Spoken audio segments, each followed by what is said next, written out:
নমস্কাৰ বন্ধু বান্ধৱীসকল, পুনৰ এবাৰ সকলোকে স্বাগতম জনাইছোঁ আন এটি জব ইনফৰ্মেটিভ ভিডিঅ'লৈ। আজি লৈ আহিছোঁ আন এটি জব ইনফৰ্মেশ্যন। এডভাৰটাইজমেণ্টটো আহিছে অসম প্ৰকাশন পৰিষদ অৰ্থাৎ পাব্লিকেশ্যন ব'ৰ্ড অফ অসমৰ পৰা। গতিকে কি পদ, কোৱালিফিকেশ্যন, এজ লিমিট, বয়সৰ সীমা, গোটেইখিনি কথা আমি ভিডিঅ'টিত আলোচনা কৰিম। ইনফৰ্মেটিভ যেন পাৰে লাইক শ্বেয়াৰ কৰিবলৈ নাপাহৰিব। যদি চেনেলটো ছাবস্ক্ৰাইব কৰা নাই তেনেহ'লে যিকোনো ধৰণৰ চাকৰিৰ বাবেই চেনেলটো ছাবস্ক্ৰাইব কৰি ল'ব, কাৰণ ইয়াত অসমৰ লগতে ভাৰতবৰ্ষৰ সকলো ধৰণৰ চাকৰি খবৰ আপোনালোকে ৰেগুলাৰলি পাই থাকিব। এতিয়া আমি ডিটেইল এডভাৰটাইজমেণ্টটো চাই লৈছোঁ। এইখন এডভাৰটাইজমেণ্টখন আপোনালোকে চাগে স্ক্ৰীনত দেখিছে, আৰু ইয়াত যিটো পদৰ বাবে তেওঁলোকে আবেদন বিচাৰিছে, পদটোৰ নাম হৈছে একাউণ্ট এছিষ্টেণ্ট। একাউণ্ট এছিষ্টেণ্ট পদটোৰ বাবে তেওঁলোকে আবেদন বিচাৰিছে আৰু ষ্টেণ্ডাৰ্ড ফৰ্মত এপ্লাই কৰিব লাগিব। কোৱালিফিকেশ্যন বিচাৰিছে ইয়াতে কমাৰ্চ গ্ৰেজুৱেট আৰু কম্পিউটাৰ ডিপ্ল'মা থাকিব লাগিব। মিনিমাম 2 বছৰৰ অভিজ্ঞতা থকাটোও বিচাৰিছে।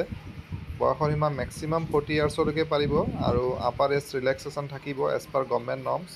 Last date of submission of application অহা 30 ছেপ্টেম্বৰ, আৰু অফলাইন যোগে যিহেতু পঠিয়াব লাগিব। এড্ৰেছটো দিয়া আছে পাব্লিকেশ্যন ব'ৰ্ড অফ আছাম, বামুণী মৈদাম, গুৱাহাটী। 30 তাৰিখৰ ভিতৰত গৈ পাব লাগিব। চেলাৰী হিচাপে ইয়াত 25,000কৈ পাৰ মান্থ দিব আৰু ইনক্ৰিমেণ্ট থাকিব 5%। আৰু এইটো এপ্লিকেশ্যন ফি থাকিব 300 ৰুপিজ। ইনিচিয়েলি 2 ইয়াৰ্ছৰ বাবে এইটো কণ্ট্ৰেকচুৱেল হ'ব, আৰু তাৰ পাছত ছেটিছফেক্টৰী পাৰফৰ্মেঞ্চ হ'লে পাৰ্মানেণ্ট কৰি দিব। আৰু পাৰ্মানেণ্ট হোৱাৰ পাছত যিটো চেলাৰী হ'ব সেইটো গ্ৰেড পে' ছিষ্টেমত আহিব। 14,000 পৰা 70,000 বেছিক পে' থাকিব আৰু গ্ৰেড পে' থাকিব 6,200 টকা। চ' যিসকল কেণ্ডিডেটে ইণ্টাৰেষ্টেড হয় তেওঁলোকে এডভাৰটাইজমেণ্টখন পঢ়ি চাব আৰু ষ্টেণ্ডাৰ্ড ফৰ্মত এপ্লাই কৰি ল'ব পাৰিব। কি কি ডকুমেণ্টছ লাগিব ইয়াত দিয়া আছে। আশা কৰিছোঁ এই ভিডিঅ'টিৰ জৰিয়তে আপোনালোকৰ মাজৰ এজন হ'লেও কেণ্ডিডেট উপকৃত হ'ব।